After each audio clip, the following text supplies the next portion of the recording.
നമസ്കാരം. ഇന്നത്തെ സമഗ്ര വാർത്തകളുമായി ഉച്ചവാർത്ത ആരംഭിക്കുന്നു. ആദ്യം പ്രധാന തലക്കെട്ടുകളിലേക്ക്. ഭാരതാംബയുടെ ചിത്രത്തെ ചൊല്ലി ഗവർണറും സർക്കാരും തമ്മിലുള്ള ശീതസമരം രാഷ്ട്രീയമായി ഏറ്റെടുത്തു CPI. പ്രത്യക്ഷ ഏറ്റുമുട്ടലിന് തയ്യാറാകാതെ സർക്കാരും CPM-ഉം ദേശീയ പതാക ഉയർത്തിയും വൃക്ഷത്തൈ നട്ടും CPI-യുടെ പ്രതിഷേധം. RSSന്റെ ഇംഗിതങ്ങൾ അടിച്ചേൽപ്പിക്കാനുള്ള ശ്രമം നടക്കുന്നുവെന്ന് മന്ത്രി K. രാജൻ.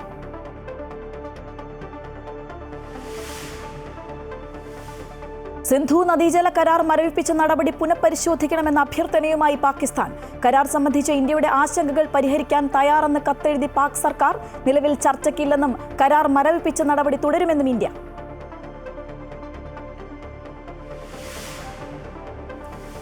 വഖഫിൽ ആത്മവിശ്വാസം നഷ്ടപ്പെടാതെ നിയമ പോരാട്ടം തുടരാമെന്ന പാളയം ഇമാം ഡോക്ടർ VP സുഹൈബ് മൗലവി.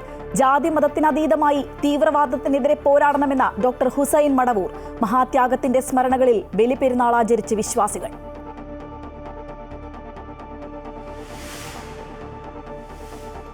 അന്തരിച്ച മുതിർന്ന കോൺഗ്രസ് നേതാവ് തെന്നല ബാലകൃഷ്ണപിള്ളയ്ക്ക് യാത്രാമൊഴി.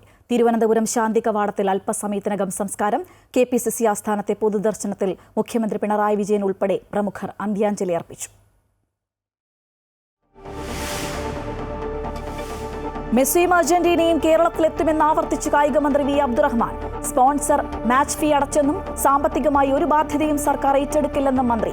ബംഗളൂരുവിലെ വിക്ടറി പരേഡ് ദുരന്തത്തിന്റെ ഉത്തരവാദിത്തം ഏറ്റെടുത്ത കർണാടക ക്രിക്കറ്റ് അസോസിയേഷൻ ഭാരവാഹികൾ രാജിവെച്ചതായി റിപ്പോർട്ട്.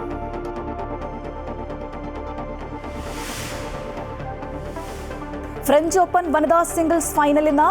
അരേന സബലങ്ക കൊക്കോ ഗൌഫിനെ നേരിടും. മത്സരം ഇന്ത്യൻ സമയം വൈകിട്ട് 6:30 മുതൽ. പുരുഷ ഫൈനൽ നാളെ. ഇറ്റലിയുടെ യാനിക് സിനർ സ്പെയിനിന്റെ കാർലോസ് അൽക്കാരസിനെ നേരിടും.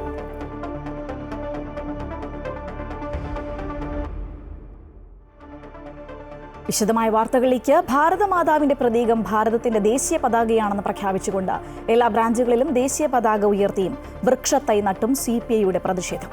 RSSന്റെ ഇംഗിതങ്ങൾ അടിച്ചേൽപ്പിക്കാൻ ബോധപൂർവമായിട്ടുള്ള ശ്രമം നടക്കുന്നുവെന്ന് മന്ത്രി K. രാജൻ ആരോപിച്ചു.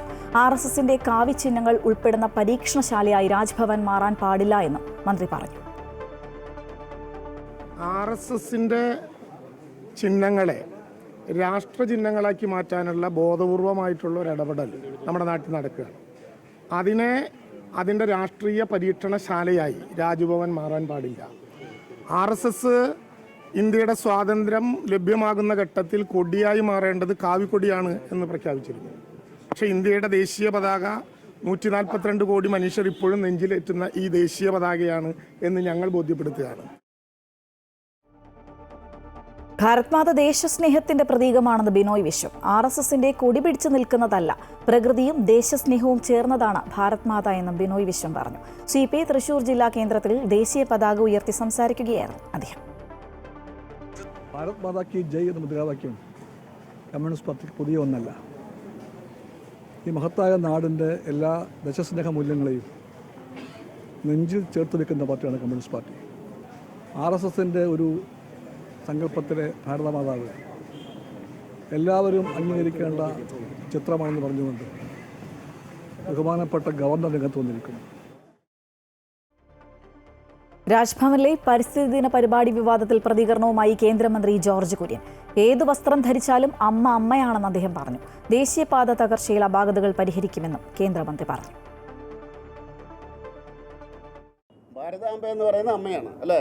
എല്ലാവരും പത്രത്തിൽ വന്നിട്ട് ഇപ്പോൾ പറയുന്നുണ്ട് ഭാരതാംബ ഞങ്ങളുടെ അമ്മയാണ്, ഞങ്ങളും പൂജിക്കുന്നുണ്ട്. അപ്പോൾ കുഴപ്പമില്ല, ഇതിങ്ങനെ മാറ്റിയാൽ മതിയായിരുന്നു, അതിങ്ങനെ മാറ്റിയാൽ മതിയായിരുന്നു എന്നൊക്കെയാണ് പറയുന്നത്.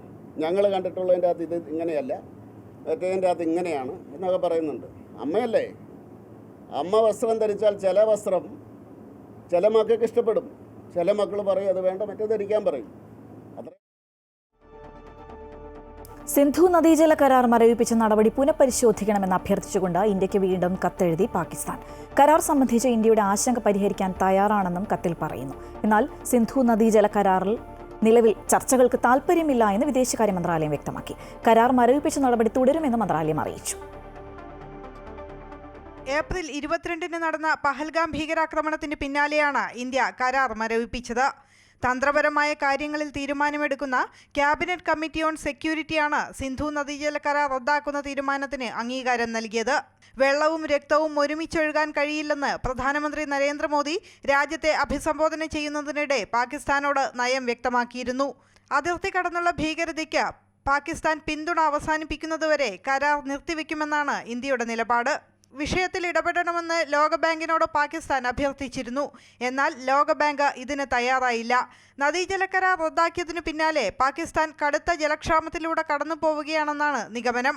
മേഖലയിലെ കൃഷി സിന്ധു നദീജലത്തെ ആശ്രയിച്ചാണ് നടക്കുന്നത്. കരാർ റദ്ദാക്കിയത് കർഷകരെ വൻ ദുരിതത്തിലാക്കിയെന്നാണ് സൂചന. ഇതിനു പിന്നാലെയാണ് നടപടി മരവിപ്പിച്ചത് പുനഃപരിശോധിക്കണമെന്നാവശ്യപ്പെട്ട് പാകിസ്ഥാൻ ഇന്ത്യക്ക് കത്തുകൾ അയച്ചിരിക്കുന്നത്. ഒന്നിനു പുറകെ ഒന്നായി 4 കത്തുകൾ ഇന്ത്യക്ക് അയച്ചു എന്നാണ് ദേശീയ മാധ്യമങ്ങൾ റിപ്പോർട്ട് ചെയ്യുന്നത്. പാക് ജലമന്ത്രാലയം സെക്രട്ടറി സെയ്ദ് അലി മുർത്താസയാണ് ജൽശക്തി മന്ത്രാലയത്തിന് കത്തുകൾ അയച്ചത്. ഇത് മന്ത്രാലയം വിദേശകാര്യ മന്ത്രാലയത്തിന് കൈമാറുകയായിരുന്നു. News desk Amrita news.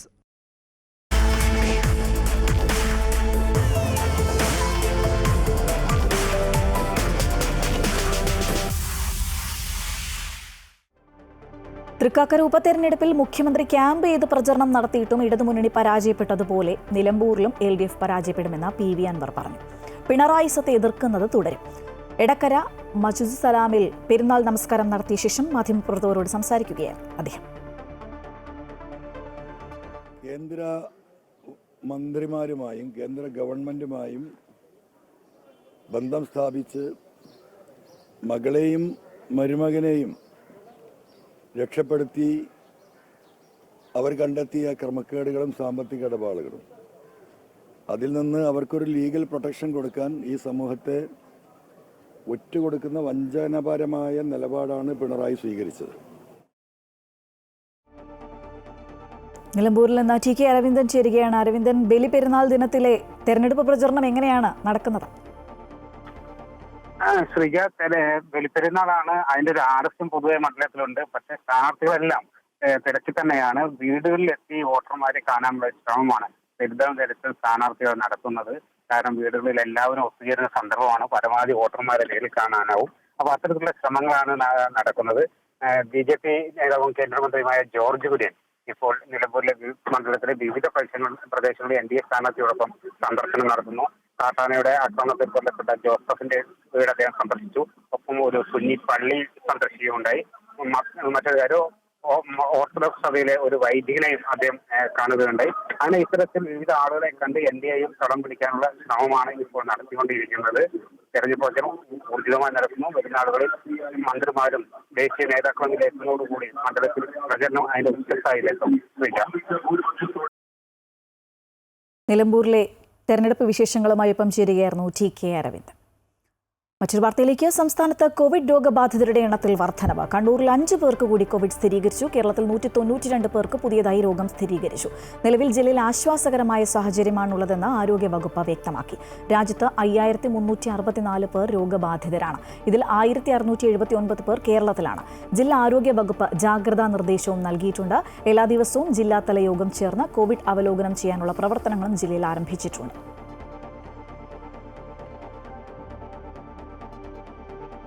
നടൻ കൃഷ്ണകുമാറിനും മകൾ ദിയയ്ക്കുമെതിരെ കേസെടുത്ത പോലീസ്. ദിയയുടെ സ്ഥാപനത്തിലെ ജീവനക്കാരുടെ പരാതിയിൽ മ്യൂസിയം പോലീസാണ് കേസെടുത്തിട്ടുള്ളത്. ജീവനക്കാർ 69 ലക്ഷം രൂപ തട്ടിയെടുത്തു എന്ന് കൃഷ്ണകുമാർ മുൻപ് പരാതി നൽകിയിരുന്നു. ഈ പരാതിയിൽ പോലീസ് ജീവനക്കാർക്കെതിരെ കേസെടുത്തിരുന്നു. ഇതിന് പിന്നാലെയാണ് കൃഷ്ണകുമാറിനും മകൾക്കുമെതിരെ ജീവനക്കാർ പരാതി നൽകിയത്. കേസ് സെറ്റിൽ ചെയ്യാമെന്ന് പറഞ്ഞ് വീട്ടിൽ വിളിച്ചു വരുത്തി തട്ടിക്കൊണ്ടുപോയി ഭീഷണിപ്പെടുത്തി 8 ലക്ഷം രൂപ കവർന്നു എന്നാണ് കേസ്. ജീവനക്കാരുടെ കയ്യിൽ നിന്ന് 8 ലക്ഷത്തോളം രൂപ വാങ്ങിയെടുത്തതിന്റെ രേഖകൾ പോലീസിന് ലഭിച്ചിട്ടുണ്ട്. തട്ടിക്കൊണ്ടുപോകൽ, സ്ത്രീത്വത്തെ അപമാനിക്കൽ തുടങ്ങിയ വകുപ്പുകൾ ഉൾപ്പെടെയുള്ളവ ചുമത്തിയാണ് ജി കൃഷ്ണകുമാറിനെതിരെ കേസെടുത്തിട്ടുള്ളത്.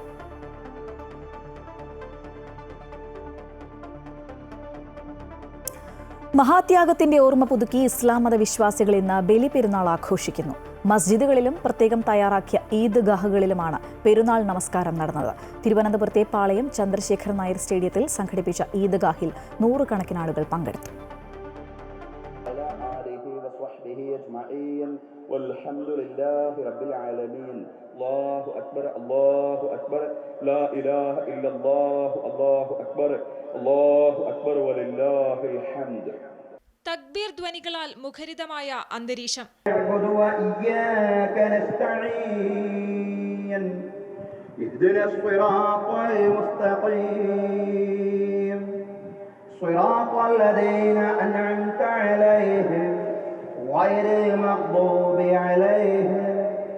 ഇബ്രാഹിം നബിയുടെ ത്യാഗത്തിന്റെയും ഇസ്മയിൽ നബിയുടെ സമർപ്പണത്തിന്റെയും ഓർമ്മ പുതുക്കി ഇസ്ലാം മതവിശ്വാസികൾ ബലിപെരുന്നാൾ ആഘോഷിക്കുന്നു. പ്രാർത്ഥനയ്ക്ക് ശേഷം പരസ്പരം ആശ്ലേഷിച്ചും സന്ദേശങ്ങൾ കൈമാറിയുമാണ് വിശ്വാസികൾ വീടുകളിലേക്ക് തിരിച്ചത്. പാളയം ഇമാം ഡോക്ടർ VP സുഹൈബ് മൗലവിയുടെ നേതൃത്വത്തിലായിരുന്നു ഈദ് നമസ്കാരം സംഘടിപ്പിച്ചത്. പഹൽഗാമിലെ ഭീകരാക്രമണത്തെ കടുത്ത ഭാഷയിൽ വിമർശിച്ചുകൊണ്ടായിരുന്നു ഇമാം ഈദ് സന്ദേശം നൽകിയത്. മനുഷ്യരെ അന്യായമായി വധിക്കുന്നത് പൈശാചികമാണെന്ന കാര്യത്തിൽ ഒരു തർക്കവുമില്ല. വിശുദ്ധ ഖുർആൻ അത് വളരെ കൃത്യമായും വ്യക്തമായും പറഞ്ഞതാണ്. മൻ ഖതല നഫ്സൻ ബിഗൈരി നഫ്സിൻ ഔ ഫസാദിൻ ഫിൽ അർദി ഫകഅന്നമാ ഖതല الناس ജമീഅ വമൻ അഹ്യാഹാ ഫകഅന്നമാ അഹ്യ الناس ജമീഅ. അന്യായമായിട്ട് ആരെങ്കിലും ഒരു മനുഷ്യനെ വധിച്ചാൽ ഭൂമിയിലെ മുഴുവൻ മനുഷ്യരെയും വധിച്ചതിന് തുല്യമായ ക്രൂരതയാണ് അയാൾ ചെയ്തിട്ടുള്ളത്. ആർക്കും നമ്മുടെ രാജ്യത്തെ തകർക്കുവാനോ മതപരമായിട്ട് ഭിന്നിപ്പിക്കാനോ കഴിയില്ല എന്ന് ഭീകരാക്രമണ ശേഷം വളരെ കൃത്യമായിട്ട് നമുക്ക് ബോധ്യമാവുകയുണ്ടായി, ലോകത്തിന് ബോധ്യമാവുകയുണ്ടായി. വഖഫ് നിയമ ഭേദഗതിയിൽ ആത്മവിശ്വാസം കൈവിടാതെ പോരാട്ട ഭൂമികയിൽ സജീവമാകാൻ ഇമാം ആഹ്വാനം ചെയ്തു. ക്ഷമയും ആത്മസംയമനവും നഷ്ടപ്പെടുത്താതെ രാജ്യത്തിന്റെ നിയമവ്യവസ്ഥയിലും അതുപോലെ തന്നെ ഭരണഘടനയിലും പ്രതീക്ഷയർപ്പിച്ചുകൊണ്ട് ആവശ്യമായ നിയമ പോരാട്ടങ്ങളിൽ ഏർപ്പെട്ടുകൊണ്ട് മുന്നോട്ട് നീങ്ങുവാൻ വിശ്വാസികൾക്ക് സാധ്യമാവണം. പലസ്തീനിൽ നടക്കുന്ന മനുഷ്യക്കുരുതിയിൽ ലോകരാഷ്ട്രങ്ങളുടെ മൗനം ആശങ്കാജനകമാണെന്നും ഇമാം പറഞ്ഞു. അമൃത ന്യൂസ്, തിരുവനന്തപുരം. മലബാർ മേഖലയിലെ വിവിധയിടങ്ങളിലെ പള്ളികളിലും ഈദ്ഗാഹുകളിലും പെരുന്നാൾ നമസ്കാരം നടന്നു. കോഴിക്കോട് പാളയം മുഹിദ്ദീൻ പള്ളിയിലെ പെരുന്നാൾ നമസ്കാരത്തിന് ഡോക്ടർ ഹുസൈൻ മടവൂർ നേതൃത്വം നൽകി. ജാതി മതത്തിനതീതമായി തീവ്രവാദത്തിനെതിരെ പോരാടണമെന്നും നന്മയുടെ സന്ദേശം പകരുന്ന സമയമാണിതെന്നും അദ്ദേഹം പറഞ്ഞു.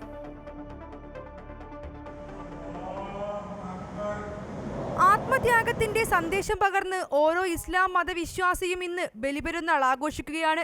മലബാർ മേഖലയിൽ പള്ളികളിലും പ്രത്യേകം തയ്യാറാക്കിയ ഈദ്ഗാഹുകളിലും രാവിലെ പെരുന്നാൾ നമസ്കാരവും പ്രത്യേക പ്രഭാഷണവും നടന്നു. മഴ ആശങ്കയുള്ളതിനാൽ ഈദ്ഗാഹുകൾ പൊതുവെ കുറവായിരുന്നു. കോഴിക്കോട് പാളയം മുഹിയുദ്ദീൻ പള്ളിയിലെ പെരുന്നാൾ നമസ്കാരത്തിന് ഡോക്ടർ ഹുസൈൻ മടവൂർ നേതൃത്വം നൽകി.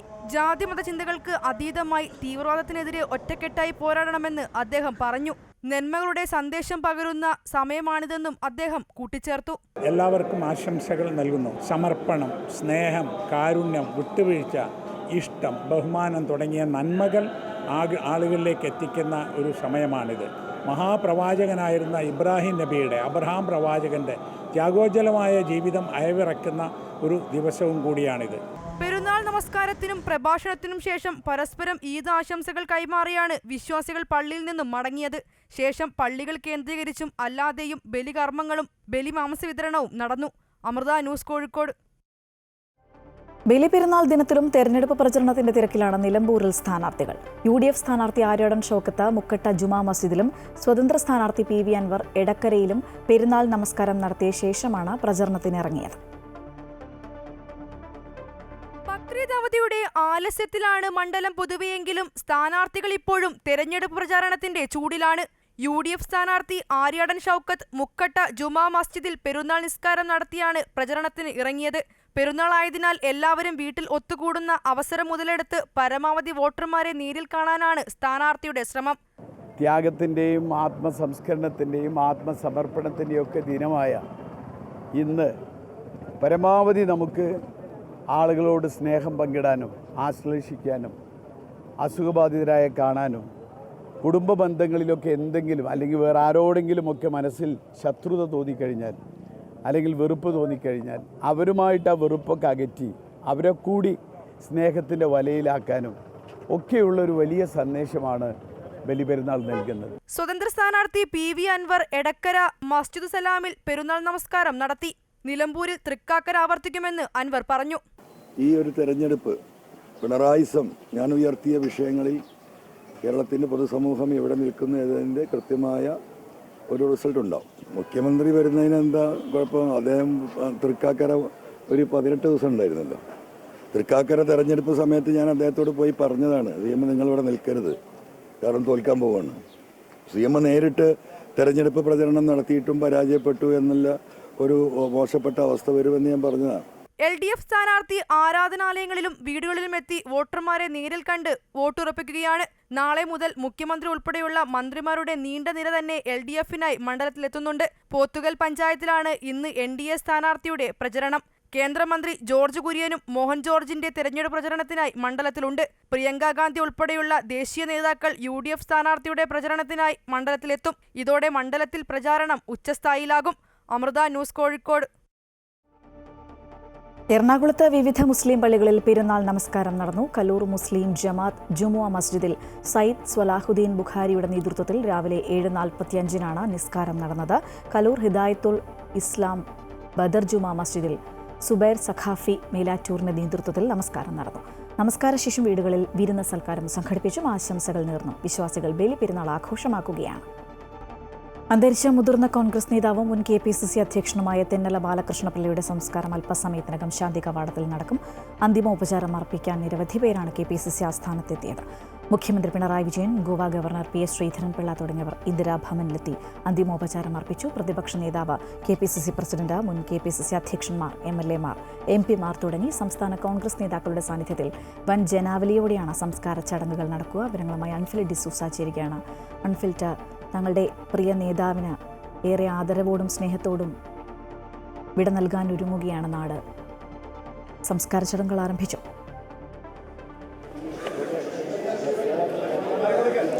ശ്രീജ, അന്തരിച്ച മുതിർന്ന നേതാവും മുൻ KPCC അധ്യക്ഷനുമായ തെന്നല ബാലകൃഷ്ണപിള്ളയുടെ സംസ്കാര ചടങ്ങുകൾ ശാന്തി കവാടത്തിൽ തുടങ്ങിക്കഴിഞ്ഞിരിക്കുകയാണ്. അദ്ദേഹത്തിന് ഇപ്പോൾ ഔദ്യോഗിക ബഹുമതിയോടുകൂടിയാണ് സംസ്കാര ചടങ്ങുകൾ നടക്കുന്നത്.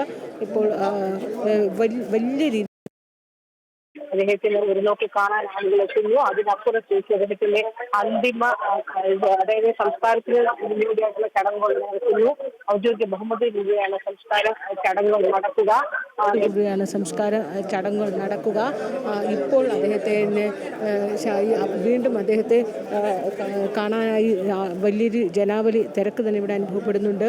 നേതാക്കളൊക്കെ തന്നെയും കോൺഗ്രസ് നേതൃത്വം ഒന്നടങ്കം വലിയ ജനാവലി സാന്നിധ്യത്തിൽ, നേതാക്കളുടെയൊക്കെ സാന്നിധ്യത്തിൽ തന്നെയാണ് ഈ സംസ്കാര ചടങ്ങ് ശാന്തി കവാടത്തിൽ നടക്കുന്നത്.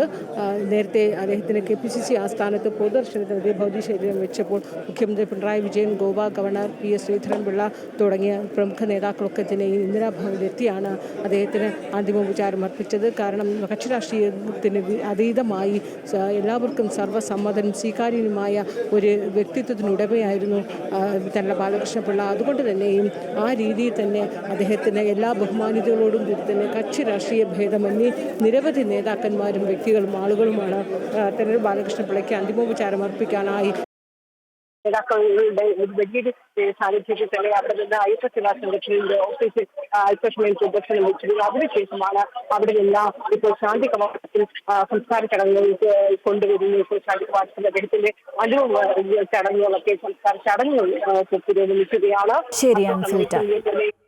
അന്തരിച്ച മുതിർന്ന കോൺഗ്രസ് നേതാവും മുൻ KPCC അധ്യക്ഷനുമായ തെന്നല ബാലകൃഷ്ണപിള്ളയുടെ സംസ്കാരം അല്പസമയത്തിനകം തിരുവനന്തപുരം ശാന്തി കവാടത്തിൽ നടക്കും. സംസ്കാര ചടങ്ങുകൾ പുരോഗമിക്കുകയാണ്. തത്സമയ വിവരങ്ങളുമായി ഒപ്പം ചേരുകയായിരുന്നു അൺഫിൽ ഡിസൂസ. മറ്റൊരു വാർത്തയിലേക്ക്. മെസ്സിയും അർജന്റീനയും കേരളത്തിലെത്തുമെന്ന് ആവർത്തിച്ച് കായികമന്ത്രി V Abdurahman. Sponsor match fee അടച്ചിട്ടുണ്ട്, എന്നാൽ എത്രയെന്നറിയില്ല. കളി എവിടെയെന്ന് അന്തിമമായി തീരുമാനിക്കേണ്ടതുണ്ട്. തിരുവനന്തപുരത്തിനാണ് മുൻഗണന, രണ്ടാമത് കൊച്ചിക്കാണ്. അതേസമയം സാമ്പത്തികമായി ഒരു ബാധ്യതയും സർക്കാർ ഏറ്റെടുക്കില്ലെന്നും അദ്ദേഹം പറഞ്ഞു. കഴിഞ്ഞ ദിവസവും ഫേസ്ബുക്ക് പോസ്റ്റിലൂടെയാണ് ഇദ്ദേഹം ഇക്കാര്യം അറിയിച്ചത്. ലോക ചാമ്പ്യന്മാരായ അർജന്റീന ടീമിനെ കൊണ്ടുവരിക എന്നുള്ളത് ഫുട്ബോൾ പ്രേമികളെ സംബന്ധിച്ചിടത്തോളം ഏറ്റവും ആഗ്രഹിക്കുന്ന ഒരു കാര്യമാണ്. അത് യാഥാർത്ഥ്യമാകാൻ പോകുന്നു. കായിക വകുപ്പിന് ഇതുമായി ബന്ധപ്പെട്ട ബാധിച്ച ചിലവ് ഏറ്റെടുക്കാൻ പ്രയാസമുണ്ട്. അതുകൊണ്ടാണ് നമ്മൾ സ്പോൺസറുമായി ബന്ധപ്പെട്ട് ഈ കളി നടത്താൻ തീരുമാനിച്ചത്. ഇന്ന് സ്പോൺസർ അവർക്ക് ആവശ്യമായ മാച്ച് ഫീ അയച്ചു എന്നാണ് അറിയിച്ചിട്ടുള്ളത്. ബംഗളൂരുവിലെ RCB വിക്ടറി പരേഡ് ദുരന്തത്തിന്റെ ധാർമ്മിക ഉത്തരവാദിത്തം ഏറ്റെടുത്ത് കർണാടക ക്രിക്കറ്റ് അസോസിയേഷൻ ഭാരവാഹികൾ രാജിവെച്ചതായി report. Secretary Shankar, treasurer ES Jayaram എന്നിവർ രാജിവെച്ചതായി മാധ്യമങ്ങൾ റിപ്പോർട്ട് ചെയ്യുന്നു. വിക്ടറി പരേഡിനിടെയുണ്ടായ തിക്കിലും തിരക്കിലും പെട്ട് 11 പേരാണ് മരിച്ചത്. കർണാടക ക്രിക്കറ്റ് അസോസിയേഷന്റെ നേതൃത്വത്തിലാണ് ചിന്നസ്വാമി സ്റ്റേഡിയത്തിൽ സ്വീകരണ ചടങ്ങ് സംഘടിപ്പിച്ചത്. തൃശൂരിലെ സ്വകാര്യ ആശുപത്രിയിൽ ചികിത്സയിലിരിക്കുന്ന നടൻ ഷൈൻ ടോമിനെ കാണാൻ കേന്ദ്രമന്ത്രി സുരേഷ് ഗോപി എത്തി. ഷൈൻ ടോം ചാക്കോയുടെ പരിക്ക് ഗുരുതരമല്ലെന്ന് ഷൈനെ കണ്ട ശേഷം സുരേഷ് ഗോപി പറഞ്ഞു. അതേസമയം ഷൈനെ ഇന്ന് കൂടുതൽ വൈദ്യപരിശോധനയ്ക്ക് വിധേയമാക്കും. പിതാവ് ചാക്കോയുടെ സംസ്കാരം തിങ്കളാഴ്ച നടത്താനാണ് തീരുമാനം. ഇന്നലെ രാത്രിയാണ് ഷൈനിന്റെ പിതാവിന്റെ മൃതദേഹം തൃശൂരിലെ സ്വകാര്യ ആശുപത്രിയിൽ എത്തിച്ചത്. അതേ ആശുപത്രിയിലാണ് ഷൈനിനും അമ്മയ്ക്കും സഹോദരനും ചികിത്സ നൽകുന്നത്. ഇന്ന് രാവിലെ ഷൈനിനെ സന്ദർശിക്കാൻ കേന്ദ്രമന്ത്രി സുരേഷ് ഗോപി എത്തി. നടന്റെ കൈക്ക് ശസ്ത്രക്രിയ വേണമെന്നും അച്ഛന്റെ സംസ്കാരത്തിന് ശേഷമായിരിക്കും ശസ്ത്രക്രിയ നടത്തുകയെന്നും അച്ഛൻ ചാക്കോയുടെ മരണം അമ്മയെ അറിയിച്ചിട്ടില്ലെന്നും ഷൈനിനെ സന്ദർശിച്ച ശേഷം സുരേഷ് ഗോപി പറഞ്ഞു. ഫ്രാക്ചർ ഉണ്ട്, അത് സർജിക്കൽ ഇൻ്റർവെൻഷൻ വളരെ അത്യാവശ്യമാണ്. അത് എത്രയും പെട്ടെന്ന് ചെയ്യുന്നത് നല്ലതാണ്. പക്ഷേ അമ്മ ഇതുവരെ അറിയിച്ചിട്ടില്ല. ഇന്നിപ്പോൾ രാത്രി 10:30 മണിയാകുമ്പോൾ ചേച്ചിമാർ 2 പേരും എത്തും. ഷൈനിന്റെ വിദേശത്തുള്ള സഹോദരിമാർ ഇന്ന് രാത്രിയോടെ എത്തും. പിതാവിന്റെ സംസ്കാരം തിങ്കളാഴ്ച നടത്താനാണ് തീരുമാനം. ഇന്നലെ പുലർച്ചെ 6 മണിക്ക് സേലത്തിനടുത്ത് പാലക്കോടായിരുന്നു കാർ അപകടം. ആശുപത്രിയിലേക്ക് എത്തിക്കുന്നതിനിടെ ഷൈനിന്റെ പിതാവ് മരണപ്പെടുകയായിരുന്നു. അമൃത ന്യൂസ്, തൃശൂർ. കൊല്ലത്ത് വൻ MDMA വേട്ട. 61.5 ഗ്രാം MDMAയുമായി 5 പേർ പിടിയിൽ. കൊല്ലം ഇടപ്പള്ളിക്കോട്ട, വെറ്റമുക്ക്, തെക്കുംഭാഗം എന്നിവിടങ്ങളിൽ നിന്നുള്ളവരാണ് പിടിയിലായത്. ബാംഗ്ലൂരിൽ നിന്ന് കൊല്ലത്തേക്ക് വിൽപ്പനയ്ക്കായാണ് MDMA എത്തിച്ചത്. ബാംഗ്ലൂരിൽ നിന്നും ട്രെയിൻ മാർഗം എത്തിയവർ പിന്നീട് കാറിൽ യാത്ര ചെയ്യുന്നതിനിടെ വവാക്കാവിൽ നിന്നാണ് പിടിയിലായത്. രഹസ്യവിവരത്തിന്റെ അടിസ്ഥാനത്തിൽ കാർ പിന്തുടർന്നാണ് എക്സൈസ് സംഘം ഇവരെ കസ്റ്റഡിയിലെടുത്തത്. ബാംഗ്ലൂരിൽ ജോലി ചെയ്യുന്നവരും വിദ്യാർത്ഥികളുമാണ് ഇവർ. കോഴിക്കോട് മലപ്പറമ്പിലെ പെൺവാണിഭ കേന്ദ്രത്തിന്റെ നടത്തിപ്പിന് പിന്നിൽ കൂടുതൽ ആളുകളുണ്ട് എന്ന സംശയമെന്ന് പോലീസ്. നടത്തിപ്പുകാരെ വിശദമായി ചോദ്യം ചെയ്യും. കേസിൽ 9 പ്രതികളെയും ഇന്നലെ കോടതിയിൽ ഹാജരാക്കി. ഇതിൽ 3 പേർക്ക് കസ്റ്റഡിയിൽ ചോദ്യം ചെയ്യാൻ ഹാജരാകണം എന്ന ഉപാധികളോടെയാണ് ജാമ്യം നൽകിയത്. ഒരാൾ ജാമ്യക്കാരൻ ഇല്ലാത്തതിനാൽ റിമാൻഡിലാണ്. ഇക്കഴിഞ്ഞ വെള്ളിയാഴ്ചയാണ് മലാപ്പറമ്പ് ഈയപ്പാടി റോഡിലെ അപ്പാർട്ട്മെന്റിൽ നിന്നും പെൺവാണിഭ സംഘം പിടിയിലായത്. 2 ഇടപാടുകാരും 6 സ്ത്രീകളും ഉൾപ്പെടെ 9 പേരാണ് നടക്കാവ് പോലീസിന്റെ പിടിയിലായത്. കോടതിയിൽ ഹാജരാക്കിയ പ്രതികൾക്ക് ജാമ്യം അനുവദിച്ചു. ഇതിൽ നടത്തിപ്പുകാരായ 3 പേർക്ക് ചോദ്യം ചെയ്യലിന് ഹാജരാകണമെന്ന ഉപാധിയോടെയാണ് ജാമ്യം അനുവദിച്ചത്. അതേസമയം ജാമ്യക്കാരനില്ലാത്തതിനാൽ ഒരാൾ റിമാൻഡിലാണ്. ബാലുശ്ശേരി സ്വദേശികളായ ദമ്പതികൾ എന്ന് തെറ്റിദ്ധരിപ്പിച്ചാണ് 5 അപ്പാർട്ട്മെന്റുകൾ 2 വർഷം മുമ്പ് അനിമീഷ് കുമാർ എന്നയാൾ വാടകയ്ക്കെടുത്തത്. തന്റെ ഭാര്യയ്ക്ക് താമസിക്കാനാണെന്നും ഒപ്പം മറ്റ് അപ്പാർട്ട്മെന്റുകൾ മേൽവാടകയ്ക്ക് നൽകുമെന്നുമായിരുന്നു അനിമീഷ് കുമാർ പറഞ്ഞത്. റെയ്ഡ് ചെയ്ത 6 സ്ത്രീകളിൽ ഒരാൾ ഇയാൾ ഭാര്യയെന്ന് പറഞ്ഞ് പരിചയപ്പെടുത്തിയാളാണെന്നും ഉടമ സുരേഷ് ബാബു പറഞ്ഞു. 2 സ്ത്രീകൾ ഉൾപ്പെടെ 3 പേർ നടത്തിപ്പുകാരാണെന്നാണ് പോലീസ് പറയുന്നത്. വയനാട് പുൽപ്പള്ളി സ്വദേശി ബിന്ദു, ഇടുക്കി സ്വദേശി അഭിരാമി, കരുവന്തുരുത്തി സ്വദേശി ഉപേഷ് എന്നിവരാണ് നടത്തിപ്പുകാർ. ബിന്ദു മുൻപും സമാന കേസുകളിൽ ഉൾപ്പെട്ടിട്ടുണ്ട്. ഓൺലൈൻ വഴി പരസ്യം നൽകിയാണ് സംഘം ഇടപാടുകാരെ കണ്ടെത്തിയത്.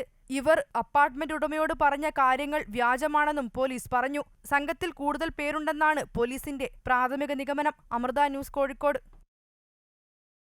പത്തനംതിട്ട കോയിപ്രം പോലീസ് സ്റ്റേഷനിൽ യുവാവിന് ക്രൂരമർദ്ദനമെന്ന പരാതി. മർദ്ദനത്തിന് പിന്നാലെ കഞ്ചാവ് കേസിലും പ്രതിയാക്കിയതായും ആരോപണമുണ്ട്.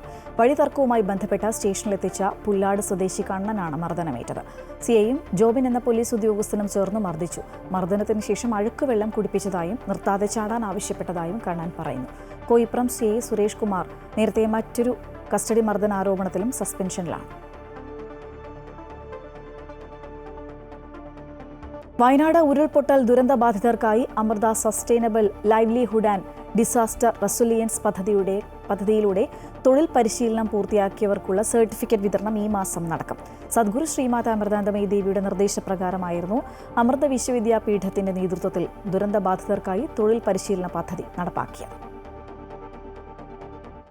ദുരന്തശേഷം അമൃത സർവകലാശാലയ്ക്ക് കീഴിലുള്ള school of social and behavioural science department ദുരന്തബാധിതരുടെ ഇടയിൽ സർവേ നടത്തിയിരുന്നു.